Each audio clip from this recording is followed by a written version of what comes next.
ఆ వ్యక్తి తన పొరుగువాడు దాదాపు ప్రతిరోజూ ప్రేయసిని మారుస్తున్నాడని చూశాడు. ఒకరోజు తలుపు తెరుచుకోగానే అందమైన మహిళల వరుస ఒక్కొక్కరు బయటకు వచ్చారు. జాక్ ఆశ్చర్యంతో నిల్చిపోయాడు. ఆ తర్వాత అతను పొరుగువాని తలుపు దగ్గర 2 చెత్త సంచులు ఉన్నాయని చూశాడు.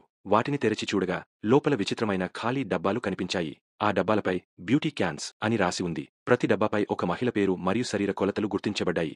డబ్బాలపై ఉన్న చిత్రాలను జాక్ ఎంత ఎక్కువగా పరిశీలించాడో అవి కొద్దిసేపటి క్రితం పొరుగువాని తలుపు వద్ద చూసిన బంగారు జుట్టు మహిళకు పోలి ఉన్నాయని అతనికి అనిపించింది.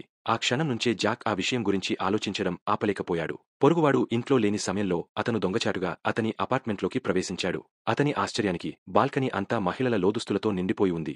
గది అంతా మహిళల వస్తువులతో కిక్కిరిసిపోయింది. జాక్ అక్కడక్కడా వెతికి చివరకు ఒక పెట్టెలో చివరిగా మిగిలి ఉన్న బ్యూటీ క్యాన్ను కనుగొన్నాడు. అదే సమయంలో బయట అడుగుల శబ్దం వినిపించింది. భయంతో జాక్ ఆ బ్యూటీ క్యాన్తో తన అపార్ట్మెంట్కు పరుగెత్తి వెళ్లిపోయాడు. అతను తీసుకొచ్చిన క్యాన్పై యానీ అని రాసి ఉంది. డబ్బాపై ముద్రించిన సూచనలను అనుసరిస్తూ జాక్ ఆ ఎర్ర ద్రవాన్ని 40 వేడి నీటిలో పోశాడు. మూత మూసి కవర్ బిగించి గది తలుపు మూసి 30 నిమిషాలు వేచి ఉండసాగాడు. మధ్యలో తన గదిని కొంచెం శుభ్రం చేసి తర్వాత సోఫాలో కూర్చుని నిశ్శబ్దంగా ఎదురుచూశాడు. అరగంట తర్వాత యానీ అనే అందమైన మహిళ లోపల నుంచి బయటికి అడుగుపెట్టింది.